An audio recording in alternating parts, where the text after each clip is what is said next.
Hello and welcome to a new series that I want to work on. There is going to be unboxings in this series, but there's going to be a bit more than that. One of the problems I've had with the channel is trying to just think up some sort of continuous series. I quite like the idea of some sort of continuity that you get through having a regular video about some subject. Now, I've tried this in the past with short runs of things, and the trouble is it's incredibly labour intensive to produce videos like that. So what I wanted to do is work on something that had the immediacy of an unboxing and the simplicity, but combined something else, something that people could sort of identify with and latch on to, and maybe try similar experiments themselves. So this is very much an experimental video, and I'll come on to it in a moment. One thing I will say is that the contents of this video, which probably is going to go on for about no less than maybe about 10 minutes, maybe slightly more, there'll be no unboxing in this one. This is effectively episode 0. So if you're here for an unboxing or you want to skip this video, no problem, just move on to episode 1. But for those that are interested in the background behind the series, this is going to be the first video you want to watch, so I can just explain what I'm trying to achieve here and my thought process. So we see here we have a commander deck and a card storage case. So anybody that's familiar with a commander product will know that when this came out in 2013, these were in heavy demand, the product. The particular decks were in heavy demand, and really for couple of main reasons, although there was a lot of other sub reasons to do with the popularity of Commander generally. But really, from my perspective, the things that I picked up on were that there were certain cards, as there always is within Commander, that get reprinted, are popular in other formats, and people will therefore buy the product in order to break the product down and use in those other formats. Also, because Commander product is legal in certain Eternal formats, there are certain cards that were printed specifically for Commander but will work in those Eternal formats, and that meant that certain decks were very popular, and that resulted in a number of almost conflicting things going on. You had certain instances where some, not all, but some organisations were bumping up the price of the more desirable decks. In fact, they were bumping up the price of the Commander decks across the board when you compare it to MRSP. And then with certain decks, they were bumping up even more. Now,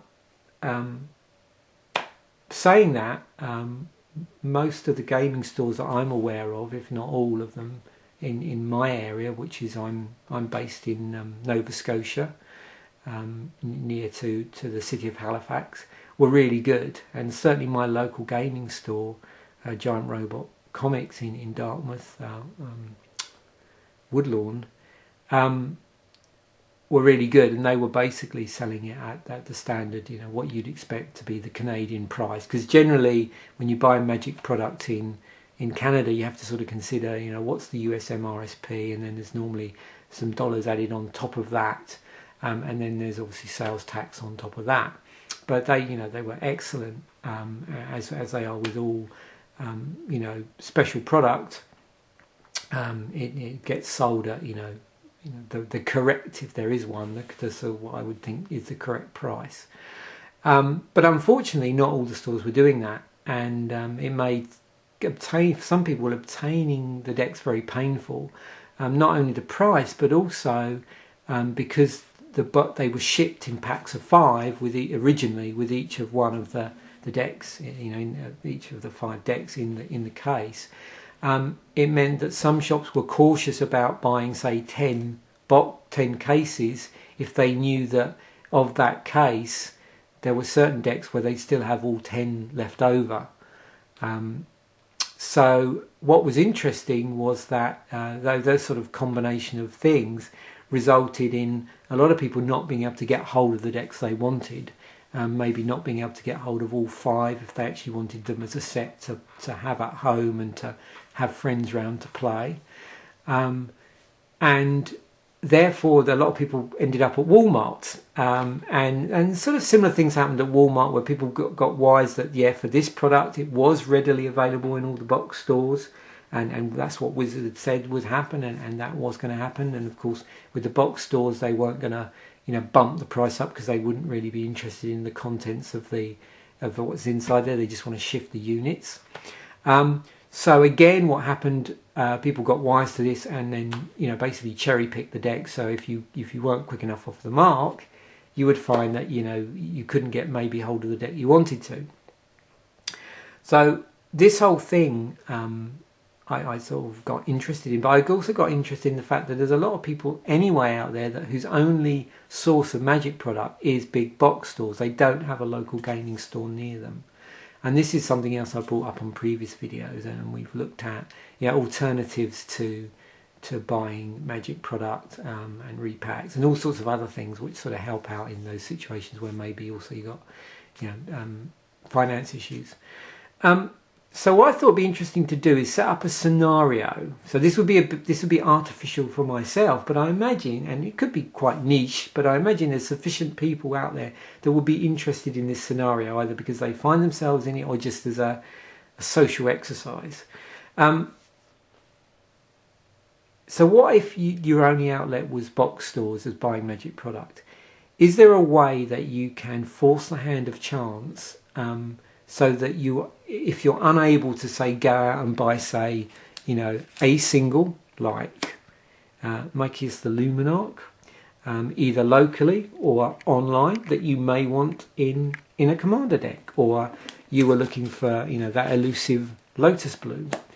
Now I'm not saying that you could force the hand of chance to that degree, but that's really an example, I suppose, of what you won't be able to do. You won't be able to, go down that route of being able to go down to your local game store because you don't have one, and being able to buy, okay, I need this single. Now, a lot of us will do that anyway and then go down to the local game store and they don't actually have the single we want. And then we have to resort to going online. But what if, you don't have a credit card, or there's just no way you can order online? What does that, what happens in that example? So that's what the series is going to be about. Is basically we're going to start off with a commander deck. I bought this one because I just happen to like that particular colour combination of red, green, white, Naya. While I was at the store, I also bought this, just a card storage case. I looked at these for a while and was just curious. So for this project, this is going to be my sort of sorting box and where I keep my unsleeved cards, and I'll just show you why that's going to be the case in a moment. So the idea here is basically so first video, we're just going to set up, this is what I'm going to do. Then I'm going to do series 1, which will be unboxing of the commander deck and explaining a bit about this if you've not seen the deck before, the cards in it and basically how it plays. And then subsequent videos, we're going to be complementing this by basically purchasing product, targeted product from the local Walmart. So things like, even simple things like deck sleeves, and just looking at what's available there, what's in our local environment, so we can do this. So I think I'm really looking forward to doing this video, and hopefully, people out there watching it are going to get a lot out of it. Please comment, your own experiences. I'm always really interested in people's own experience of having trouble finding Magic products and what's in them. That was really the whole, when I originally started this channel, part of the emphasis was just basically being able to say to people, okay, if you go out and buy this product, this is what you're getting. If you open a fat pack, this is what you expect to get. If you open a booster, if you open a theme deck, and that's really what I'll try and keep with the channel. And I'm hoping that doing this series is going to consolidate that theory in a certain way. So we have our Marith Will of the Wild commander deck, or Nature of the Beast. We have our card storage case. So just to start off correctly, if you like, full disclosure on this, this is the bill, or this is the receipt from Walmart. So we know, we get a rough idea of the local cost here, which I think is really important. So I should have checked this. I think the MRSP, the US MRSP on these decks is around $30. If someone wants to post a comment in the video as what their local rate is, that would be really useful actually, because a lot of people sort of are always interested in that. In the Walmart, and generally I've noticed this is around about $35. The only way you might find it cheaper is if you go to one of the big comic book stores in Toronto.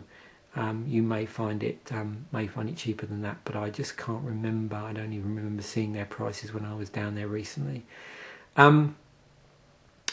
This Jammer box, as it's called, which is our card storage case, was $5.92. So that's a subtotal of 40.84, and we have HST at 15% in Nova Scotia, which is where I'm filming from, and that's $6.13 HST, and that results in $46.97 for this little lot here. So every week, or I'll explain how this is going to work as well. But every time I add anything to this, I'll have the receipt, and we'll be able to keep an ongoing tag of exactly where this is going financially, because that's good to know in terms of the sort of viability. So the way I see it is the videos are going to alternate. So what I'll do is I'll do a video about something I bought to complement it and how it might complement it, and do an unboxing, and then there'll be almost like a pre-video to that particular one, which talks about, before I'm going out to buy the product, what I'm looking for, what am I targeting. This week, 1 week I might go, okay, I think we need to get a deck builder's toolkit here. Maybe we're after some, whatever that deck builder's toolkit will give us, and there'll be a pre-purchase rationale for going down that route. So I might say, well, my local store I've noticed they've got 2014 core set, they've got 2013 core set toolkit in there, because we're building in Commander, which is effectively eternal format. I could pick either, what's my chances of pulling a certain archetype in the bit that doesn't change in the set. Am I also doing it because I want the land? I might not want the land because later on I might be buying certain intro packs, and when I buy, if I'm going out and saying, okay, we need to look out for these intro packs because they're like red, green, and I know they contain these staples, or this particular legendary, or this particular strong green fatty, or and so on, for different combinations. The nice thing is the Walmart that I'm using, when I went in today, seemed to have all those combinations of things. They had multiple deck builders toolkits, they had holiday gift boxes, they had various intro packs from the different sets, not all of them, going back to I think 2014, and including obviously the previous block as well, so that would be Ravnica, and then they've got those 3 booster pack boxes which you've seen me open before, all of that. Unfortunately, I don't think what I'm going to stumble on, and this is an example of a thing that I would love to be able to find there, which would complement these sort of decks perfectly, but we're not, is one of these, which is our old friend, the Arch Enemy deck. You've seen me open these. This is one that I'm going to open in a future video, when again we've got a bit of a quiet period in unboxings. This was their red-green, which was heavy on the dragons. So that will be quite fun to just play around with, but unfortunately I don't think we're going to find anything like that, and I'm not going to sneakily include this because that breaks the rules of the project. Okay, so really that I'm done with the explaining. One final thing, with these card storage cases, in case you're rushing out thinking of getting one, just be careful. Like me, if you're always curious as to whether they fit the decks, the stuff with sleeves on, the answer is no. I did manage to find a sleeve earlier that would fit. If you get the real tight fitting snug sleeves, they will fit in. So it's really unsleeved cards for this.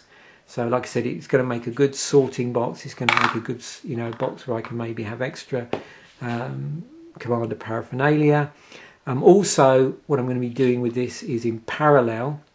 And it depends on how this pans out. It would be nice to find a local play group to play some Commander, but I've actually got this deck online on MTGO, so I'm going to do a facsimile of this for just testing, where what I will do is with the deck I will just do the changes. I'm not going to go and obviously purchase the same product online, because it could turn out differently with some elements of randomness.